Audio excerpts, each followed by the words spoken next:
श्री राम जय जय राम।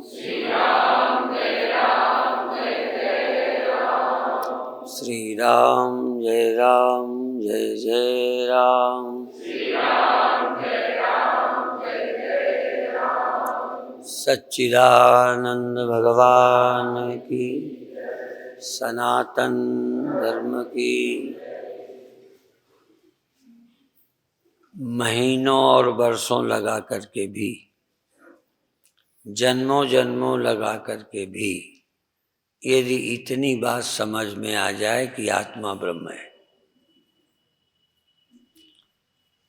और आत्मा अनेक नहीं है, आत्मा अलग अलग नहीं है, आत्मा सीमित नहीं है, इतनी बात समझ में आ जाए, अनुभव में आ जाए, संदेह रहित हो जाए, तो फिर कोई कर्तव्य नहीं रह जाता। उदाहरण वही हैं जो हम पहले देते थे, जो ग्रंथों ने दिए वही हम आज देते हैं, और वही तुम आज सुनते हो वही कल सुनोगे। सवाल फर्क पड़ जाएगा आपके समझने के स्तर का, बोलने के स्तर का। सपोज बिजली सीधा सीधा अपने को नहीं जानती, बिजली वहां जहां प्रकट है वहां अपने अस्तित्व को अनुभव कर रही है, वो है बल्ब। और बिजली जहां रोशनी बन के प्रकट है उसी एरिया में उसका प्रकाश है, उस एरिया को प्रकाशित भी करती है, उस एरिया को प्रकाशना बंद भी कर देती है, अर्थात जलती है तो कमरे को रोशन करती है। किस कमरे को रोशन करती है? सब कमरों को। और उसी कमरे को जिसको रोशन करती है उसी को फिर रोशन नहीं करती। कब? है? करंट नहीं, जब बुझ जाती। करंट को तो हिलाओ मत, यदि यहां हिलता भी हो तो वहां मत हिलाओ, क्योंकि वो आत्मा हिलती नहीं। इतना बात पहले स्वीकारो कि हम बिजली को हेर फेर नहीं करते। रोशनी प्रकट कर सकते हैं, कमरे को रोशन कर सकते हैं, उसे बुझा सकते हैं, कमरे में अंधेरा कर सकते हैं। और ये कि उस बिजली को बस जहां रोशनी है वहां ही अपने होने का ख्याल है। किसको? बिजली को। और बिजली ने रोशनी के थ्रू ही कुछ देखा है, डायरेक्ट बिजली ने कुछ भी नहीं देखा।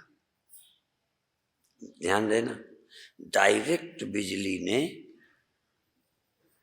रोशनी तो देखी है, रोशनी बिजली ने डायरेक्ट रोशनी देखी है और रोशनी के थ्रू और कुछ देखा है। बिजली ने डायरेक्ट और कोई पदार्थ नहीं देखी। बिजली ने डायरेक्ट जब भी देखा है सिर्फ रोशनी। इसीलिए बिजली को रोशनी जहां है वहीं अपने होने का ख्याल है, और उसके थ्रू जो देखा उसी को समझती है मैंने देखा। और वो रोशनी इंडिविजुअल है, इसीलिए उनका ज्ञान भी इंडिविजुअल है। दृष्टांत सिर्फ तुम्हारे समझने में मदद करेगा, दृष्टांत को समझ जाना काफी नहीं है। आपको ये देह क्यों दिखने लगता है, फिर देह के द्वारा एक कमरे में रोशनी हुई, कमरा चमका, अब कमरे की खिड़कियों से दूसरे मकान भी दिखने लगे। जब कमरे में रोशनी आई तो पहले कमरा और कमरे की विंडो, खिड़की, रोशनदानों से पड़ोस के मकान भी नजर आने लगे। किसको नजर आने लगे? हाँ, ये ध्यान रख। चूंकि बिजली को रोशनी होने पर नजर आने लगे। रोशनी की तीन हालतें हैं। रोशनी की एक वो हालत जब वो बाहर झांकने लगी, रोशनी की एक वो हालत जब खिड़कियां बंद कर दी और अंदर अंदर देखी हुई चीजों का स्मरण, ध्यान, ख्याल, स्वप्न संजोने लगे। वो एक विलक्षण दशा है कि जो देखा था, जो कुछ अनुभव हुआ था, वो फिर एक्सपीरियंस होने लगे, जिसको हम स्वप्न कहते हैं। तीसरी हालत है सुषुप्ति। रोशनी बुझ गई, लेकिन बुझ गई जलती क्यों है? क्योंकि बिजली नहीं गई, इसलिए जल सकती। यदि वो चली जाती तो कोई हिलाकर बल्ब ठीक करके भी जला नहीं सकता। इसलिए मूल रूप में बिजली कहीं जाती नहीं, एक, और दूसरी अव्यय है, खर्च नहीं होती। यह रोशनी जलने पर बिजली यहां खर्च होती है।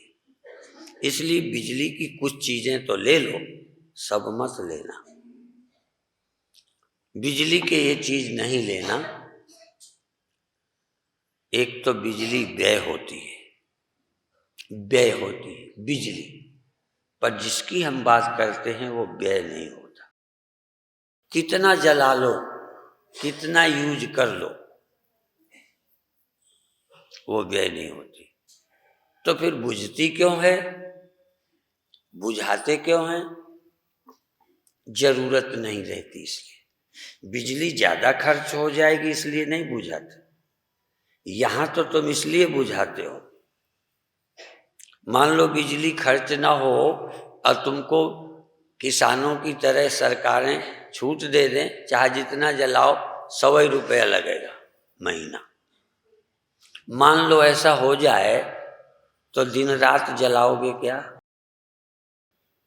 सोते समय नहीं बुझाओगे क्या? हम लोग किफायत नहीं करते, यद्यपि हम बहुत किफायत वाले हैं, पर बहुत बार रात को बल्ब हम बिजली की बचत के लिए नहीं बुझाते, पर वो परेशान करती है इसलिए बुझाते। तो सोना इसलिए नहीं है कि आत्मा खर्च हुई जा रही है। जगना जरूरी नहीं रहा, इसलिए सो गए। या बल्ब गर्म हो गया, बिजली गर्म हो गई, बिजली कम हो गई, बिजली का मामला नहीं है। जागते जागते आपका शरीर थक गया काम करते, देखते देखते आंखें थक गई तो आंखें बंद कर, मन थक गया तो सो गए। इसलिए सारा काम गुणों से है। बिजली बिल्कुल हाजिर भर है, उसकी ओर से कुछ नहीं, पर कमरा और कमरे के बाहर की चीजें तब प्रकाशित हुई जब रोशनी प्रकट हो गई। बिजली प्रकट हो गई नहीं। जब जरूरत न रही, रोशनी अंदर आ गई, सपने देखे और सो गई। ये तीन अवस्थाएं रोशनी की हैं। जग जाना, स्वप्न होना, गहरी नींद में सो जाना, ये तीन अवस्थाएं किसकी हैं? रोशनी की। पर बिना बिजली के नहीं तीन है।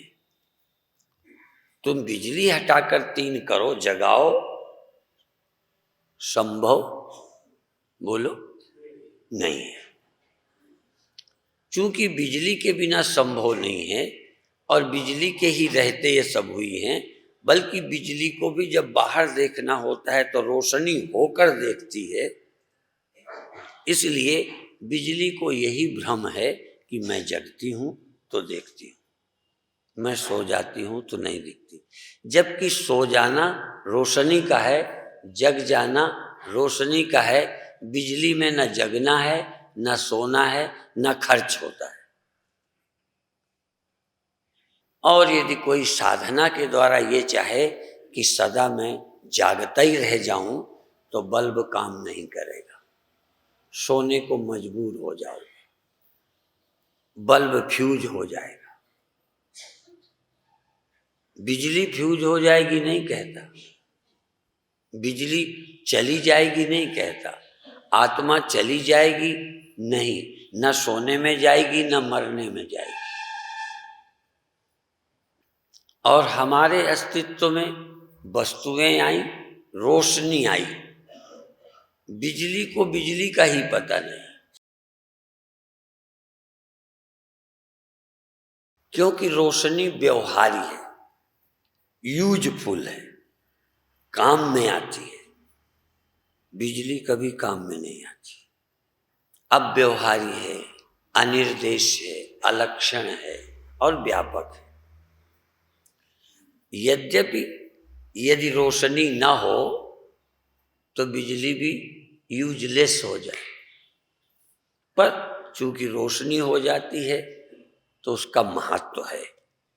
पर डायरेक्ट बिजली को यूज नहीं करते, रोशनी को यूज करते हो, रोशनी का उपयोग करते हो। जगना यूजफुल है, जन्मना यूजफुल है, सोना और मरना भी यूजफुल है। क्या है?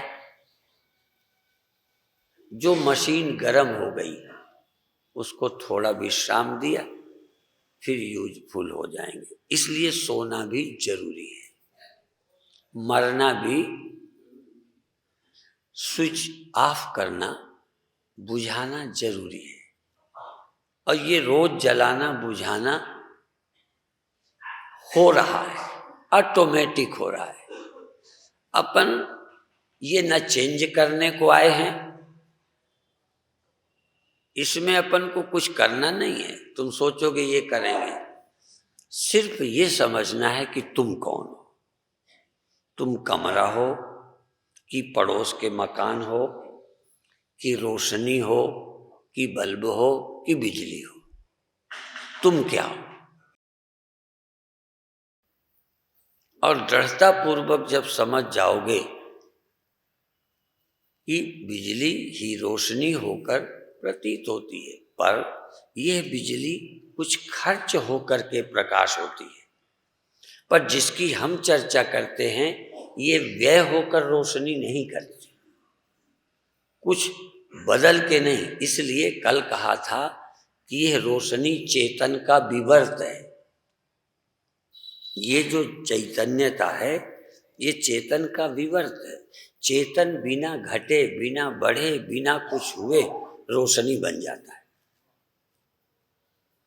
जैसे सूर्य का रिफ्लेक्शन, सूर्य को बिना घटाए, सूर्य को बिना मोड़े बन जाता है, बुझ जाता है, सूर्य को स्पर्श नहीं होता। रिफ्लेक्शनों का बढ़ जाना यूजफुल है, पर सूर्य को बढ़ाता नहीं, बढ़ने का भ्रम पैदा कर सकता है। रिफ्लेक्शनों का खो जाना सूर्य को घटाता नहीं, पर सूर्य को जो रिफ्लेक्शन के थ्रू दिखता था वो रिफ्लेक्शन ना होने पर नहीं दिखेगा। तो भ्रम होगा कि कुछ दिखाई देना शुरू होता है, कुछ दिखाई देना बंद होता है। तुम्हें होता है कि नहीं? किस समाज को नहीं होता? मारवाड़ी समाज को, सिंधी समाज को, पंजाबी समाज को, मुस्लिम समाज को, ईसाई समाज को। रोशनी के नियम, बिजली के नियम पाकिस्तान के और हैं।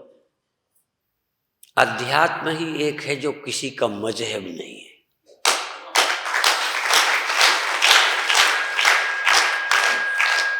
ब्याह कितने करो, ये एक समाज की मान्यता है। ब्याह किसी से भी करो, किसी की मान्यता है। सबसे नहीं करो, किसी की मान्यता है। मजहब अलग है, संस्कृतियां अलग हैं, पूजा पद्धतियां अलग हैं, अध्यात्म अलग अलग। इसीलिए मैंने कहा था अध्यात्म साइंस है, योगा साइंस है। वो कोई मान्यता नहीं है। जगना और सोना हिंदू मुसलमान की मान्यता नहीं है। जगना सोना कोई मनुष्य का धर्म नहीं है, ये गधों का भी है। इंदौर के गधे तो नहीं सोते, या पाकिस्तान के मुसलमान तो नहीं सोते। हिंदुस्तान के मुसलमानों को हिंदुओं ने सोने को मजबूर किया है। अपना जहां राज्य है वहां का मुसलमान नहीं सोता।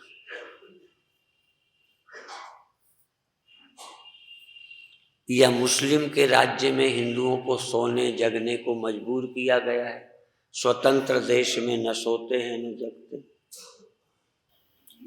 और रोशनी होती है तो चमकने लगता है देह और संसार।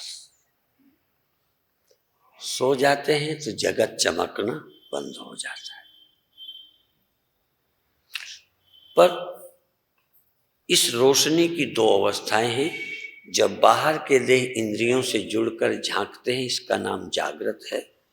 जब ये इंद्रियां और देह से संबंध छूट जाता है और जगह जगह सपने देखते हैं, इसका बीच की अवस्था है। और तीसरी गहरी निद्रा है, जब रोशनी को अपने होने का भी होश नहीं है और के भी होने का कुछ पता नहीं है। बिजली उस समय भी है। केवल हम इतना ही बता रहे हैं कि देह तुम नहीं हो, पड़ोस के मकान तुम नहीं हो, इंद्रियां तुम नहीं हो, ये विंडो है, तुम इसमें जगते हो और सोते हो। ये भी तुम्हारे स्तर से बोलता हूं। अंत में कहूंगा ये जगना और सोना भी तुम्हारे रहते होता है, तुम जगते सोते भी नहीं हो। पर जगना और सोना तुम्हारे से डायरेक्ट होता है। बिजली से डायरेक्ट जगना है रोशनी का और बुझना है। और जगना और बुझना दोनों बिजली के उपस्थिति में होते हैं। इसलिए बिजली ये निर्णय नहीं कर पा रही कि जगना सोना क्या है और मैं क्या हूं। जगना सोना, देह में आना, देह को छोड़ना, ये रोशनी के धर्म बिजली में आरोपित हैं। जबकि बिजली न आती है न जाती है। ये वाली आती है जो बिजली तुम जानते हो, जो हम जानते हैं वो नहीं आती जाती। ये आत्मा आती, बोलो, आती नहीं, जाती नहीं। ये पढ़ा है ना कहीं। ये बात स्वीकार हो गई गीता की, ये स्वीकार हो गई उपनिषद की, ये समझ में आई नहीं। आपको अपने ग्रंथ समझ नहीं आए। जो तुम्हारा धर्म है, जो तुम्हारे ग्रंथ हैं, वही समझ नहीं आए। और कुछ नहीं करना। जो तुम्हारे ग्रंथ हैं या जो सत्य ग्रंथ हैं, जो इस जीवन की सच्चाई को बताते हैं, उनको पढ़ लो, समझ लो। तुम्हें देह कब मिला? जब बिजली में रोशनी प्रकट हो गई। उसका नाम जागृत है। जब जागृत अर्थात रोशनी बाहर की तरफ न रही, अंदर अंदर रही, तब तुमने देखा स्वप्न। पर बिजली और रोशनी और वो रोशनी सो गई। इसलिए बिजली को तीन चीजें मालूम पड़ती है, जगना, स्वप्ना और सोना। साक्षी तीन चीजें जानता है, जगना, स्वप्न और सोना। पर जगने में बाहर के पदार्थ भी दिखने लगते हैं। ये बिजली के फर्क से नहीं, रोशनी के फर्क से। आप अपने बल्ब को जरा गेट की तरफ लगा दो, तार लंबा रखो, कभी इस विंडो की तरफ कर दो, कभी उस विंडो की तरफ कर दो, कभी इस विंडो की तरफ, रोशनी बाहर जाने लगे। सब खिड़कियां बंद करो, अंदर अंदर, मकान का भी पता न रहे, विंडो का भी पता न रहे, संस्कार बसात रोशनी नई दुनिया खुद रच ले, उसका नाम स्वप्न है। देखी हुई, अनुभव की हुई, एक्सपीरियंस में आई हुई दुनिया जब ये रोशनी स्वयं रच लेती है, और रोशनी इससे भी उकता के सो जाती है। बिजली नहीं सोती, बिजली नहीं जगती। पर बहुत लोगों को तो कमरा और अपना मकान ही एक्सपीरियंस में आता है और पड़ोस का आता है। कुछ लोगों को कुछ सपने अनुभव में आते हैं। हम जगते हैं, हम सोते हैं, हम देखते हैं, बस इतना एक्सपीरियंस है। हम देखते नहीं, हमारे रहते रोशनी होती है, दिखना शुरू हो जाता है। हमारे रहते रोशनी सोती है, दिखना बंद हो जाता है। हम जरा भी परिवर्तित नहीं होते, चेंजलेस। जरा भी आत्मा में परिवर्तन नहीं होता, जरा भी। जो ब्रह्मज्ञानी है उनकी आत्मा में नहीं होता, अज्ञानी की आत्मा में होता है। बोलो। अज्ञानी व्यक्ति भ्रमित होकर रोशनी के धर्म को अपने ऊपर आरोपित करता है कि मैं चेंज होता हूं, मैं जगता हूं, मैं सोता हूं, मैं आता हूं। तभी कहा था जागृत स्वप्न सुषुप्ति है बुद्धि की अवस्था, मैं बुद्धि से परे हूं याते सदाशिव हो। ये हमने गुरुदेव के समय शुरू में ही पढ़ा था, शुरू में कीर्तन सुने थे।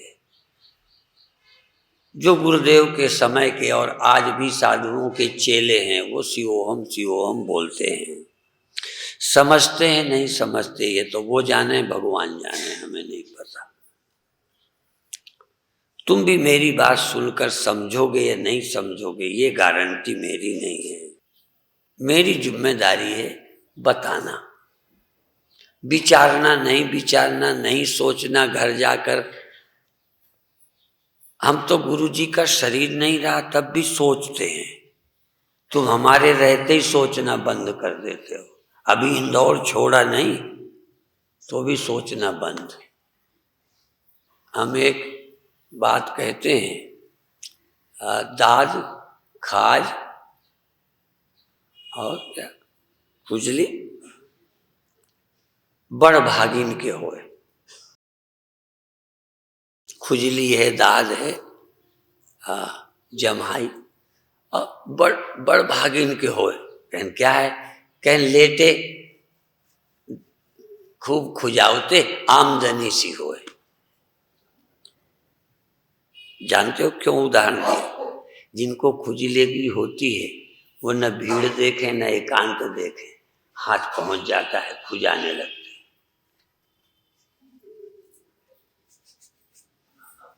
जिनको है उनको पूछो, तो जिनको इस समझने की खुजली है ना, वो लेटे में भी लग जाती है।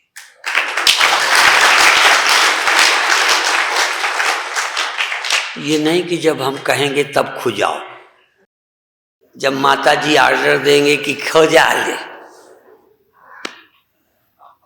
जिन्हें खुजली लगी होती है वो किसी से नहीं पूछते कब ब्रह्म चिंतन करना है, कब आत्मा का विचार करना है। प्रातः काल तो उनके लिए जो दिन भर नहीं करते। जिनकी लगन है, कितने बार चिंतन करते हैं, उनका कोई टाइम नहीं है। पर जो नहीं करते उनको कहते चलो मूर्ख, सुबह सुबह कर ले, सोने के पहले कर ले, दिन में 3 बार कर ले, 2 बार कर ले, नहीं तो 1 बार कर ले। उन पर जोर देते हैं। तुम गंदी किताबें दिन में कब पढ़ते हो? तुम ब्लू पिक्चर कब देखते हो? जब भी मौका मिल जाए हाथ मार देते हो। प्रेमी कब मिलते हैं, कितने बार मिलते हैं? कहीं टाइम नहीं, कभी कभी तो 1 बार मौका नहीं मिलता। पर मिल जाए मौका तो चूकते नहीं। ये ब्रह्म चिंतन भी नियम की बात नहीं। जहां प्रेम अंतस बसे तहां न नियम समाए, जिस वन में केहरि रहे तहां मतंग नहीं जाए।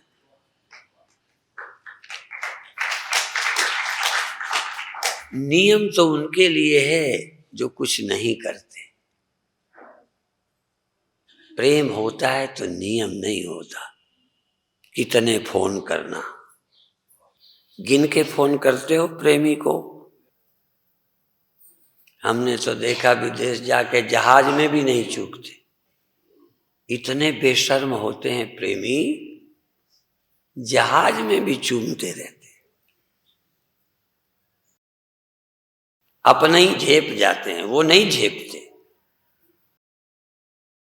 तो ब्रह्म चिंतन के लिए कौन बाधा है?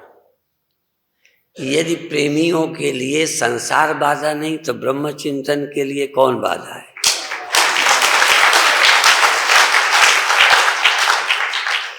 जब मौका मिले याद करो तुम कौन हो, और फिर बताओ। ये जिम्मेदारी बिजली की भी नहीं, कमरे की भी नहीं।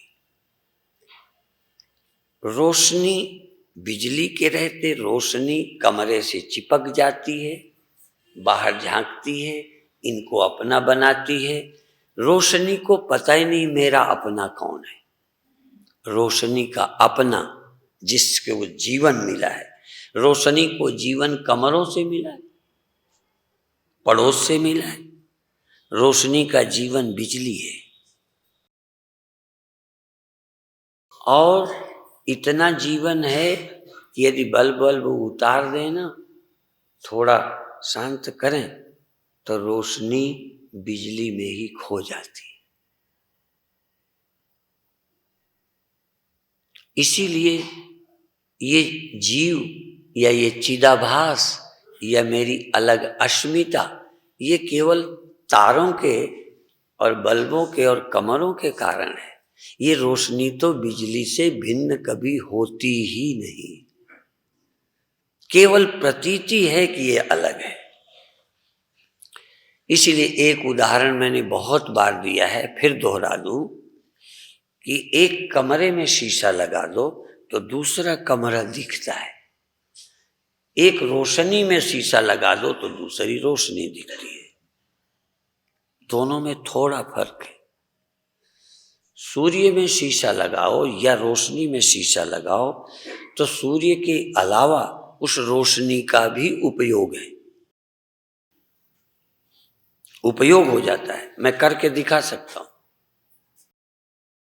तुमको अंधेरे कमरे में बिठा दूं और इस बल्ब में रोशनी लगाकर एक खिड़की से तुम्हारी कॉपी में डालूं, तुम वहां पढ़ सकते हो। डायरेक्ट ये रोशनी जहां नहीं जाती, डायरेक्ट नहीं जाती, वहां इनडायरेक्ट जाती।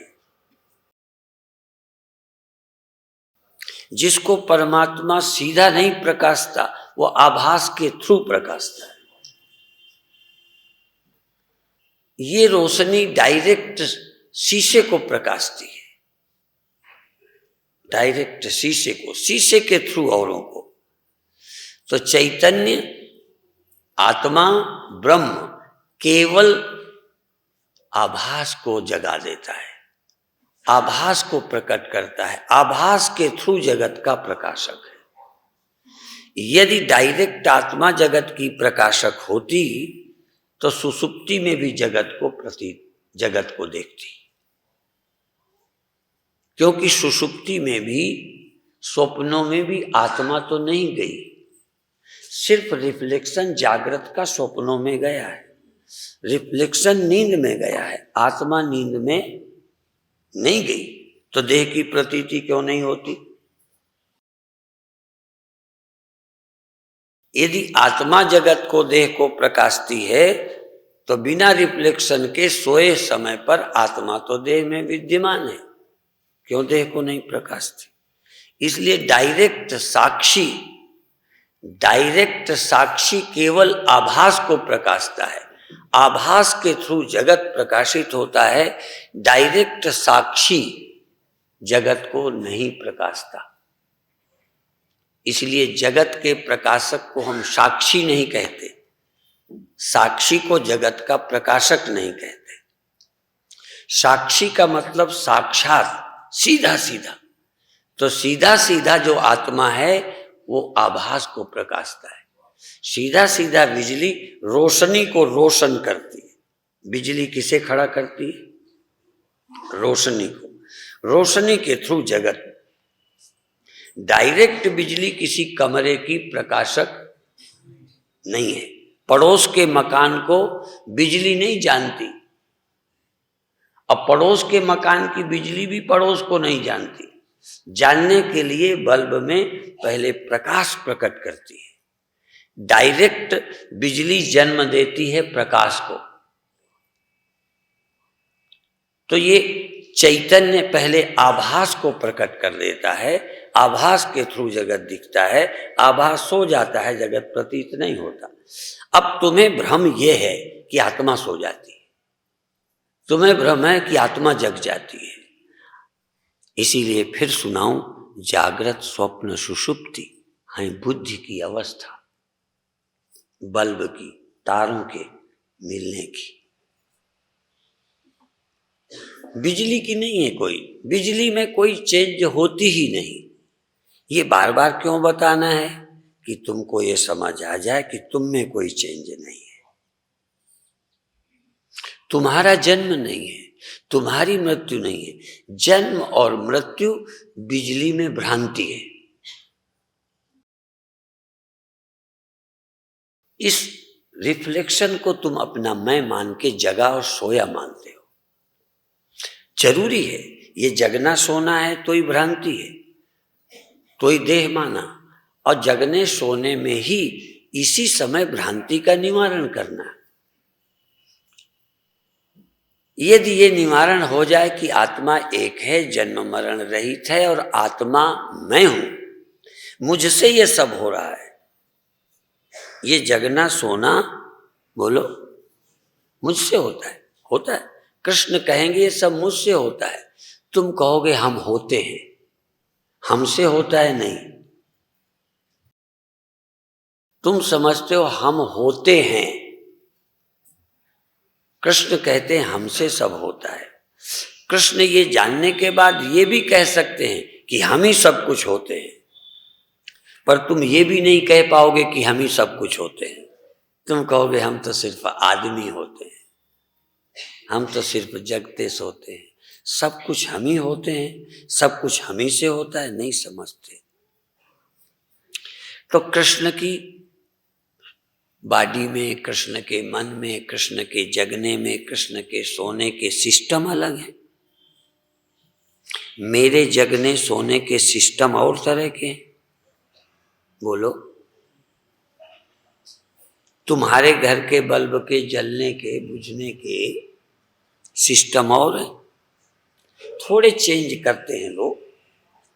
कई बल्ब अब पंखे की तरह तेज जलाए जा सकते हैं, धीमे किए जा सकते हैं।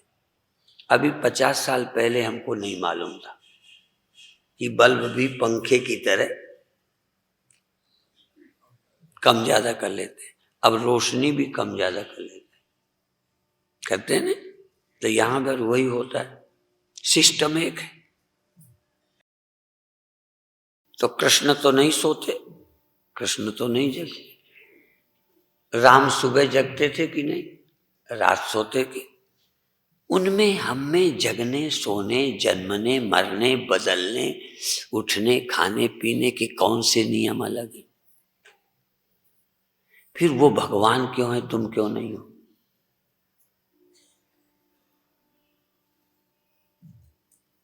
और सारी दुनिया के कथाकार तुमको भगवान नहीं होने देते और सब कुछ करते हैं।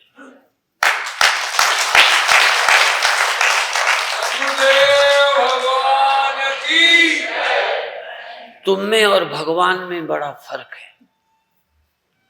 वो भगवान है, तुम नहीं।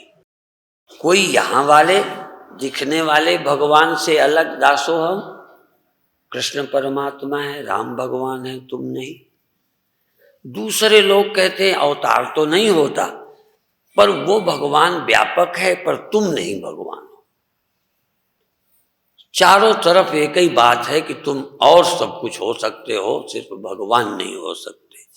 और हम कहते हैं तब तक दुनिया के सभी मजहब, सभी चिंतन व्यर्थ हैं जब तक तुम और कुछ तो हो सकते हो, सिर्फ भगवान नहीं हो सकते।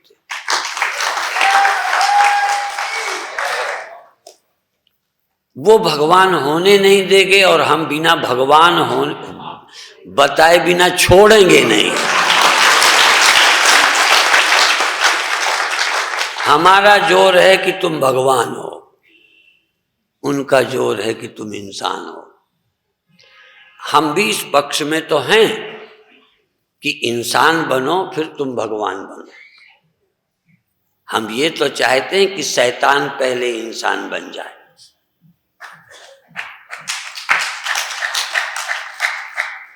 ये दुराचारी दुष्ट लोग सदाचारी बन जाए, आचरण के तल पर, हृदय के तल पर अच्छे बन जाए। मल विक्षेप जाके नहीं किंतु एक अज्ञान, भय चौसाधन सहित नर सो अधिकृत मतिमान। ये तो हम चाहते हैं कि आप धर्मात्मा हो जाओ, ठीक से चलना सीखो। चूंकि तुम देह भी हो, मन भी हो, जगते भी हो, तो सुबह उठो, सुबह जागो, रात को समय पर सो, अच्छे काम करो। ये सीखने वाली बात है। इस मामले में तुम हिंदू हो जाओ। जगने, सोने, आचरण के मामले में तुम हिंदू हो जाओ, धर्मात्मा बनो, संस्कृति के अनुसार चलो, और बाकी फिर तुम तत्व का विचार करो। तत्व का जब विचार करो तब देखो मैं कौन। कृष्ण का जगना सोना बंद नहीं है, फिर भी वो गुणातीत है। अर्जुन को भी कहते तुम जान जाओ गुणातीता स उच्यते मद भावायोपपद्यते। अर्जुन ऐसा ही रहेगा, जगना सोना ऐसा ही रहेगा, पर कृष्ण परमात्मा को प्राप्त हो जाएगा। अर्जुन परमात्मा को प्राप्त हो जाएगा। ऐसे ही हमने जगना सोना बंद, बचपन से जवानी बुढ़ापा, जब गुरुदेव के पास नहीं आए थे तब भी ऐसे ही था, अब भी ऐसे ही है। पर तब सिर्फ शरीर को समझते थे, जगना सोना समझ आता था। इसके अलावा भी कोई सत्य है, कोई कालातीत सत्य है, कोई काल के परे, बियॉन्ड स्पेस, बियॉन्ड टाइम कोई है, वो समझ में नहीं आता था। अब समझ में आया कि एक टाइम से ऊपर है। टाइम का प्रभाव अवस्थाओं में है। जगना टाइम के पार नहीं जा सकता। जगना timeless, time limit, space limit. जागा हुआ अनलिमिट नहीं है, ये रोशनी अनलिमिट नहीं है, ये लिमिट है, लिमिटेशन है। ये टाइमलेस नहीं जगती, टाइम के अंदर जगती है, सो जाती है। कोई जागृत अवस्था टाइमलेस नहीं होगी, बियॉन्ड टाइम नहीं होगी, बियॉन्ड स्पेस नहीं होगी, यहीं जगोगे। सब जगह नहीं जग सकते। पर सब जगह एक जागा है। यदि वो ना होता तो कोई बल्ब न जगता। ये जो जग रहे हैं वो बियॉन्ड टाइम से अनलिमिट है, लिमिटलेस है। वो कोई यही नहीं रहता, मेरी बपौती नहीं है। बिजली इस बल्ब के, बोलो, बपौती जितनी इस बल्ब के पास है उतने दूसरे बल्बों के पास है। ये सरकारी बिजली को मैं नहीं कह रहा, मैं जिस बिजली की बात करता हूं वो सर्वत्र है। काहे रे बन खोजन जाई, सर्वनिवासी सदा लेपा। चैतन्य आत्मा सर्वत्र है, सबके पास है, उसी से सब जलते जगते सोते हैं। उससे तुम अपने को सेपरेट माने बैठे हो, उसके अलावा तुम हो क्या?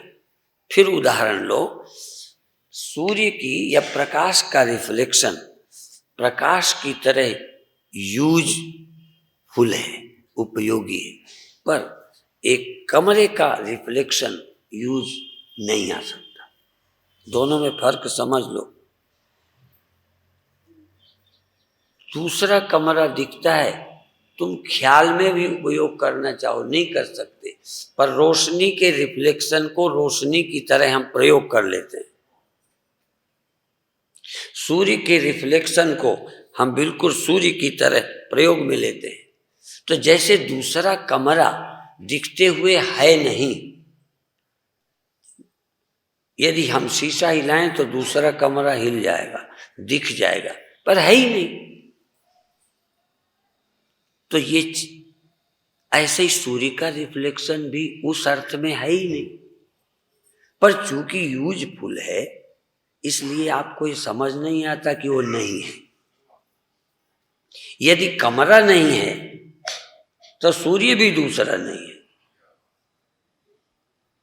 पर सूर्य चकाचौंध करता है तो तुम नहीं मान पाते कि नहीं है। ऐसे ये चिदाभास जगत का देखता है, प्रयोग करता है, इसलिए इस चिदाभास को तुम उससे अलग मान रहे हो। यदि कमरा दूसरा नहीं हो सकता शीशे के कारण, तो सूर्य शीशे के कारण दूसरा कैसे हो जाएगा? तो इसी तरह से दो चेतन कैसे हो जाएंगे? मन के कारण। मन के कारण दो चेतन लगते हैं, हो नहीं जाते। और लगने वाला तुम्हें सत्य लगता है, जो है वो तुम्हें लगता नहीं है। सो नजर ना आवई, नहीं सो नैन दिखाए। और हमारा सारा जीवन इस देह इंद्री और इसी चिदाभास के जगने सोने और ठीक करने में लगे पड़े। इसलिए शुरू में ठीक करो, थोड़ा मन ठीक करो, रिफ्लेक्शन ठीक होगा। मन एकाग्र करो, रिफ्लेक्शन एकाग्र होगा। यहां तक तो मेहनत का काम है, साधना का। यहां तक साधना करो, भजन करो, ध्यान करो, एकाग्रता, मन को पवित्र करो, गुरु का ध्यान करो, भगवान का ध्यान करो, मंत्र जाप करो, रोशनी देखो, चक्रों में मन टिकाओ, कुंडलनी जगाओ। यहां तक रिफ्लेक्शन अच्छा बनेगा। पर रिफ्लेक्शन में और सूर्य में कोई भेद नहीं है, रोशनी और बिजली दो नहीं है, जीव और ब्रह्म में कोई भेद नहीं है, दूसरा है ही नहीं। फिर भी मालूम पड़ेगा। अब मालूम पड़ने के आधार पर यदि मानोगे तो फिर बेड़ा पार नहीं है। मालूम तो पड़ेगा, जगना सोना मालूम पड़ेगा। स्वप्न मालूम पड़ा था, जग के झूठा माना। इसको भी तुम्हें समझना है कि एक चेतन के अतिरिक्त जो कुछ भी मालूम पड़ता है सब स्वप्न है, सब स्वप्न है और कुछ नहीं। असत्या सब गोविंद है, सब गोविंद है, सब ब्रह्म है, सब आत्मा है। इसके अलावा दूसरे की सत्यता ही नहीं है, सत्यता ही एक की है, उसकी है जिसमें कोई परिवर्तन विकार नहीं होता। तो ध्यान करो, समाधि लगाओ, एकाग्रता करो, मन को निर्मल करो, नहीं समझ नहीं पाओगे, और समझोगे भी तो चैन नहीं पाओगे। इसलिए पहले 2 साधन करो, कर्म निष्काम और उपासना ध्यान, ये 2 जरूर करो। क्योंकि मल विक्षेप जाके नहीं किंतु एक अज्ञान, जिसका मन शांत रहता है, राग द्वेष नहीं रखता है, किसी से लेना देना नहीं है, पहले ही आधा मुक्त है, पहले करके मुक्त है, पहले साधना से मुक्त हो जाओ। जितना साधना से हो सकता है वहां तक की यात्रा करो, फिर हम भ्रम तोड़ेंगे। पहले 10वें द्वार तक चले जाओ, कोई बात नहीं है। और भी 7 लोग ऊपर हैं राधा स्वामियों के, वहां भी चले जाओ, चेला बन जाओ, जो कुछ कर सकते हो कर लो। फिर हम बताएंगे कौन पहुंचा, कौन है। भ्रम पर तुम कुछ भी बिना किए समझना चाह रहे हो, ये भी गड़बड़ है। कुछ करो, ध्यान करो, चित्त को एकाग्र करो, फिर जब देखो कि फिर गड़बड़ हो जाता है, जब करके हार जाओ, फिर ये हिल जाए, फिर गड़बड़ हो जाए, तब फिर कहेंगे तुम इसको अध्यस्त समझो, अधिष्ठान को अधिष्ठान समझो, सत्य को सत्य समझो, झूठ को झूठ समझो। तुम इस भ्रांति से मुक्त हो। साधना से एकाग्रता होगी, भ्रांति तो गुरु के वाक्यों से जाएगी। इसीलिए कितने बार दोहराऊं उन्हीं बातों को, जो 100 चंदा उगवे, इतनी मेहनत कर लो, इतने चमत्कार घट जाएं। जो 100 चंदा उगवे, सूरज चढ़े 1000, एते चांदन होंदिया, गुर बिन घोर अंधार। तो कई बिना साधना के समझना चाहते हैं, और कई साधना करना चाहते हैं, समझना नहीं चाहते। दोनों गड़बड़ है।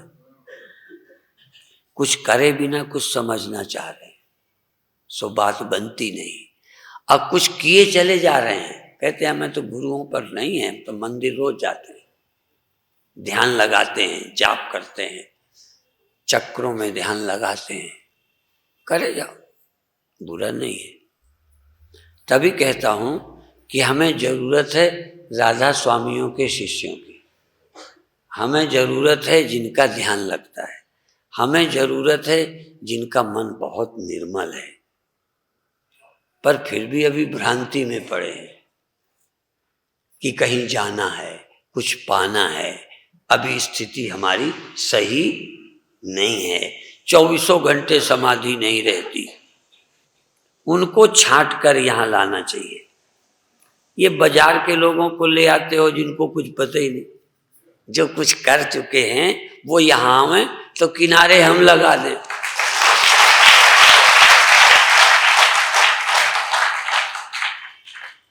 अब लोग आते, हमारा ध्यान नहीं लगता, हमें रोशनी नहीं होती, हम 10वें द्वार तक चढ़े नहीं। कुछ तो करो, कुछ तो चढ़ो उतरो, कुछ करो, फिर देखो क्या क्या होने लगा। जब आप कहोगे एक समान चेतन नहीं रह पाता, एक समान हम नहीं रहते, तब हम बताएंगे एक समान जो नहीं रहता वो कौन है, वो प्रतीति है या सच्चाई है। और जो एक समान नहीं रहता तो जाना किसने पहले और दूसरे तीसरे को, वो एक पीछे छिपा है जो सब परिवर्तनों का साक्षी है, जो सब प्रतीतियों का आश्रय है। उसको पकड़ने की क्षमता ही तब आएगी जब थोड़ा ध्यान करोगे। वेदांत साधना विरोधी नहीं है, ये ध्यान रखना। वेदांत साधना का पक्षधर है, पर वो कहता है साधना से सब कुछ नहीं होगा, कुछ तो गुरु के वाक्यों से, महावाक्य, उसको महावाक्य बोलते हैं। जो काम साधना से नहीं होता वो महावाक्य से होता है, वो गुरु वाक्य से होता है।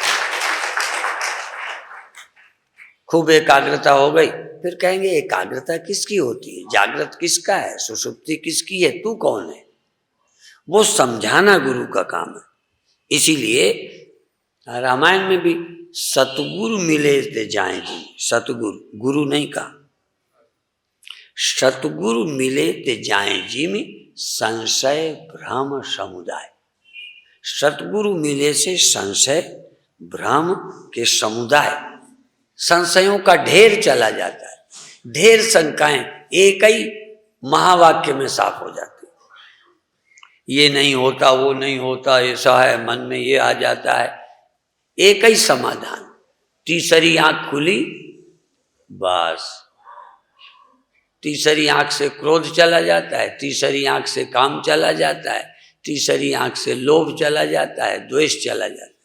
क्योंकि द्वेष भी दूसरे से होता है, लोभ भी दूसरे के कारण होता है, काम भी दूसरे के कारण होता है, भय भी दूसरे के। द्वितीयाद्वै भयम भवति, तुम और वो है, द्वैत में ही भय है। और एक में वा द्वितीयम, एक ही सत्य। सत्य नाम की वस्तु, चैतन्य नाम की वस्तु हजारों नहीं है, जो है नाम की वस्तु है। कितने बार समझाता हूं, तुम्हारे लिए ये भी है, ये देखो, ये है ना, ये क्या है ना। अब तुम्हारे लिए ये भी है, हमारे लिए भी तुम्हारे लिए है, पर हमारे लिए ये है। जो है पैदा होता है वो वास्तविक है नहीं। तो मन भी आपका दो तरह के पैदा होते हैं। शरीर पैदा होता है, मरता है, घड़ा फूटता है। ये मन रोज पैदा होता है, रोज खोता है। दो तरह की पैदाइश है, एक के हड्डी मांस है, एक के हड्डी मांस नहीं। रोज जगना, रोज सो जाना, रोज आना, रोज चले जाना। ये रोज मरता है, पर इसका नाम मरना नहीं है, प्रादुर्भाव तिरोभाव। और ये शरीर बनता है, मिटता है, लाश है। स्वप्न बनता मिटता है, पर कोई लाश नहीं है। तो मन रोज आता, रोज जाता है, रोज खो सकता है, पर इसका कोई अलग अस्तित्व नहीं है। तो इस तरह से इस सच्चाई को समझो। सत्य तुम हो या तुम दोनों हो, तदेजत तन्नेजत, तद्दूरे तद्वंतिके। तुम भी जगते सोते हो, तुम कभी नहीं जगते, कभी नहीं सोते, दोनों तुम ही हो। आभास दृष्टि से तुम रोज जगते हो, रोज सोते हो, रोशनी दृष्टि से जलते बुझते हो, बिजली दृष्टि से सदा रहते हो। दोनों तुम ही हो। तुम ही कालातीत हो, तुम ही कालवच्छिन्न हो, तुम ही सब कुछ हो, तुम कुछ भी नहीं हो। सर्वरहित सबूर पूर्वभाषी। इस रहस्य को समझ लो, क्लियर हो जाओ। फिर ये झंझट खत्म कि बल्ब क्यों जल जाता है, फिर बुझता क्यों है, या तो जलना ही न चाहिए, या बुझना न चाहिए, या अब बंद हो जाए, ज्ञान होने पर भी बंद क्यों नहीं होता। तुम्हें परेशानी क्या है? यदि तुम बिजली हो, ये समझ आ गई, तो ये जलने बुझने से तुम्हें क्या परेशानी?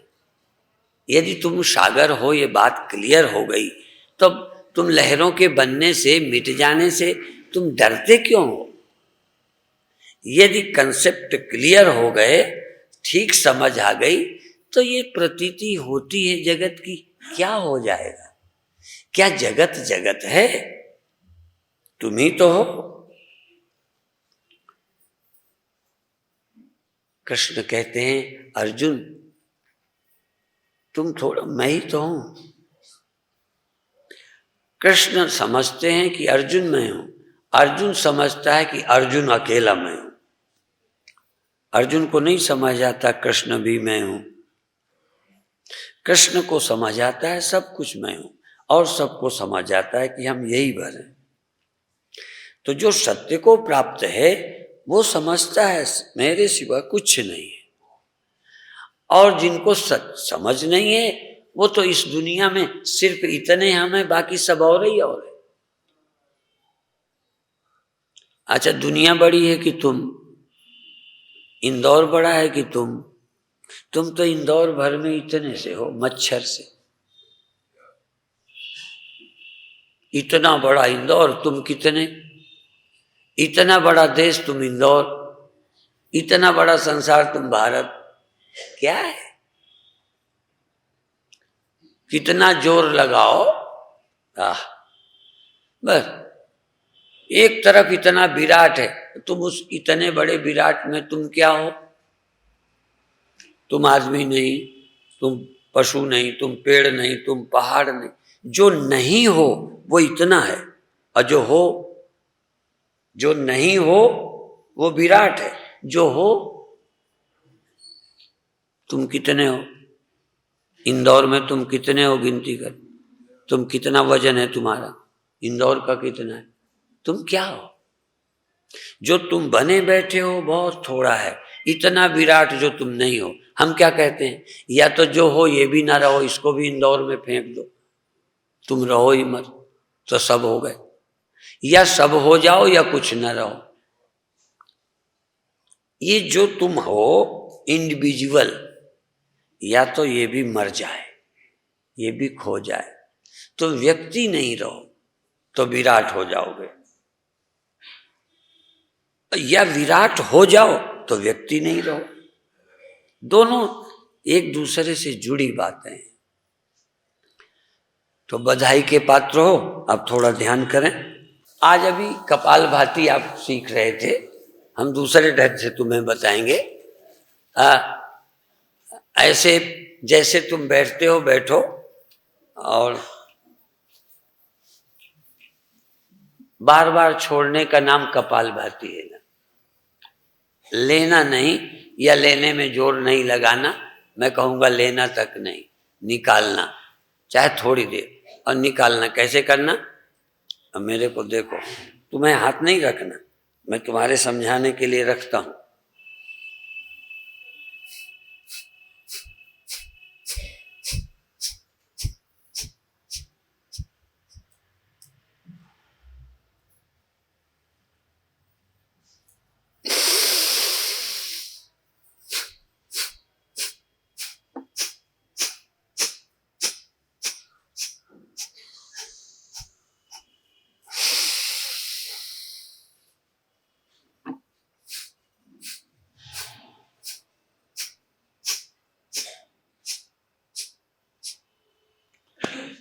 हर श्वास में पेट सिकुड़े, श्वास निकले, पेट सिकुड़े, श्वास निकले, सीधे नहीं रहना।